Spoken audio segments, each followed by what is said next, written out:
Hello, this is David Everest. This is part of my Sturgis Creek here. You can see right down there, it goes a long ways and it's straight there until you get up to the bend where it narrows and then widens out. And this is to show the producers of the new show and the casting director to send to the producers.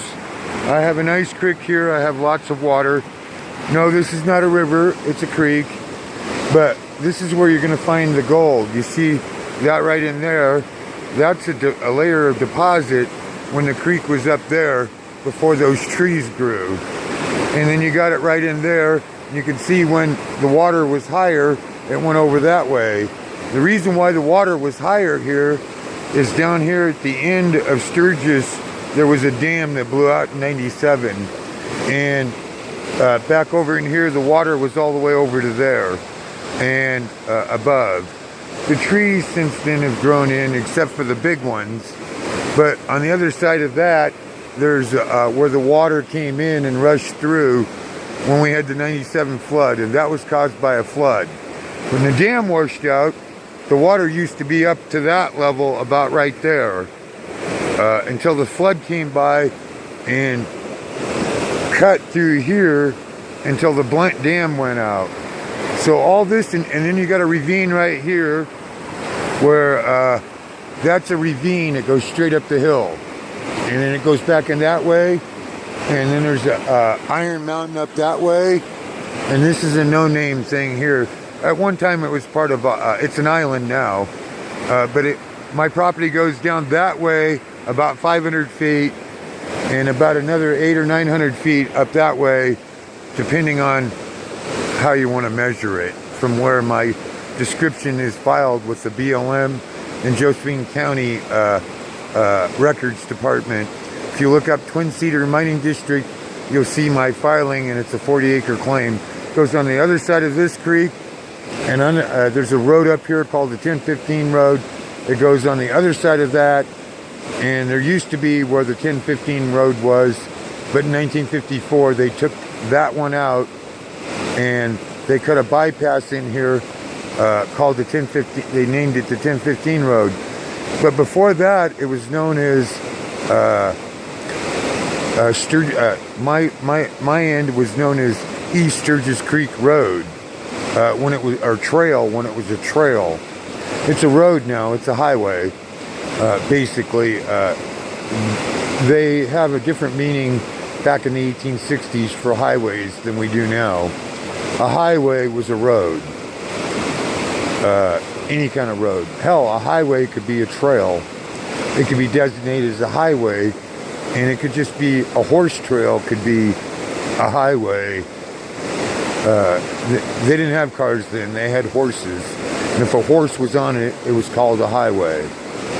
And if you go back further enough, you have people called highway robbers, because you had to guard against robbery when you took a trip from people that were thieves. So, highwaymen, as they were known. Anyway, so this is my creek. Where the gold is not necessarily in the creek. There'll be gold there, but the quantities will be up where we can dig on land, where we run a wash plant, or a sluice box we put up there, and I pipe water to it, and pipe water to, once I get a hole dug, and we mine it out of that by pumping water to the hole. Once we get it down to bedrock, and we dredge that all up. But there'll be places along the creek where it's not in the water. Unless you pump water to it, you're not gonna be able to mine it without water. As you can see, I have lots of water. We have things called pumps, and we can pump it to it, and it won't hurt a thing. Have a nice day, because nature does it all the time. And as you can see, the water's pretty high. And this is March 18th, 2016, and I'm going to send this as a tape for my invitation to the producers to see. I have wild water here at certain times of the year, and I have more to show them when they come to see it. Anyways, you can see I have a beautiful place. Oh, by the way, this runs east to west. It's the only place I know of in Oregon the water's moved from the east to the west. And it's because of Grayback Mountain way up here, where this flows off and it goes into the drainage they call the Rogue Valley. This flows to the Applegate Lake, which then flows, River flows into the Rogue River system. The other one is the Illinois Valley system, which it flows into the Illinois Valley River, and then it flows out there. So because I'm east of that big mountain that's 7,100 feet, the water here moves for almost 20 miles south and east before it gets into the Carberry, where it changes direction and it runs west and north. So I have a unique place, the way the water runs hydrodynamically.